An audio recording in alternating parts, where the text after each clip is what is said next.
फौज के शोबा ताल्लुकात आमा के मुताबिक लेफ्टिनेंट जनरल फैज हमीद को मुल्क के अहम तरीन खुफिया अदारे इंटर सर्विसेज इंटेलिजेंस एजेंसी यानी ISI का नया सरबराह मुकर्रर कर दिया गया है। इस हवाले से मजीद तफसीलात जानने से पहले हमारे इस चैनल को सब्सक्राइब करके साथ में बेल आइकन प्रेस करना मत भूलें। ISI के नए सरबराह जनरल आसिम मुनीर की जगह लेंगे, जो 8 माह तक इस अहदे पर फाइज रहे। लेफ्टिनेंट जनरल आसिम मुनीर को अक्टूबर 2018 में ये जिम्मेदारी सौंपी गई और अब उन्हें कोर कमांडर गुजरावाला बना दिया गया है। फैज हमीद को रवा बरस अप्रैल में लेफ्टिनेंट जनरल के ओहदे पर तरक्की मिली थी और DGISPR से तैनाती से कबल वो GHQ में एडजॉइंट जनरल के ओहदे पर फाइज थे। बलोच रेजिमेंट से ताल्लुक रखने वाले लेफ्टिनेंट जनरल फैज अहमद इससे कबल पिंडी में 10 कोर के चीफ ऑफ स्टाफ, पनुआकल में जनरल ऑफिसर कमांडिंग और ISI में ही CI यानी काउंटर इंटेलिजेंस सेक्शन के डायरेक्टर रह चुके हैं। उनका नाम नवंबर 2017 में इस्लामाबाद में फैजाबाद के मुकाम पर मजहबी तंजीम तहरीक लब्बैक के धरने के दौरान भी सामने आया था। उस तंजीम और हुकूमत के दरमियान 6 नुकात में मुश्तमिल मुआहदे के बारे में कहा गया था। ये मुआहदा करने में उस वक्त मेजर जनरल के ओहदे पर काम करने वाले फौजी अफसर फैज हमीद की मदद शामिल रही है। उस धरने के बारे में सुप्रीम कोर्ट के फैसले में वजारती दिफा की तौसत से आर्मी चीफ समेत अफवाज पाकिस्तान के सरबराहान को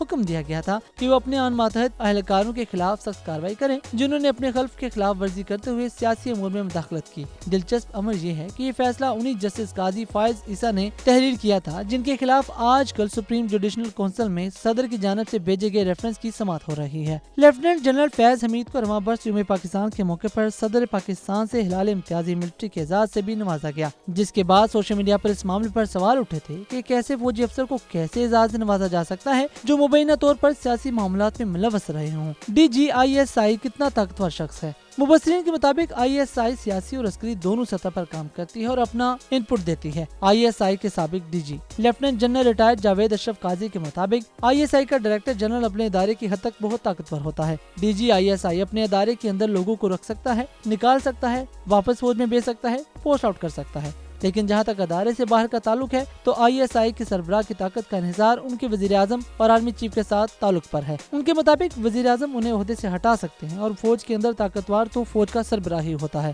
ISI के नए डायरेक्टर जनरल के अलावा भी फौज में आला सतह की तब्दीलियां की गई, जिनके मुताबिक लेफ्टिनेंट जनरल फैज हमीद की जगह लेफ्टिनेंट जनरल साहिर शमशाद मिर्जा को एडजॉइंट जनरल तैनात किया गया है। उसके अलावा lieutenant general Amir Abbasi quartermaster general, जबकि lieutenant general Moazzam Ejaz engineer in chief बना दिए गए हैं। खैर, अब आपकी इस हवाले से क्या राय है, आप हमें कमेंट करके बताइए और मजीद ऐसी वीडियोस के लिए हमारे इस चैनल को सब्सक्राइब करके साथ में बेल आइकन जरूर प्रेस करिए।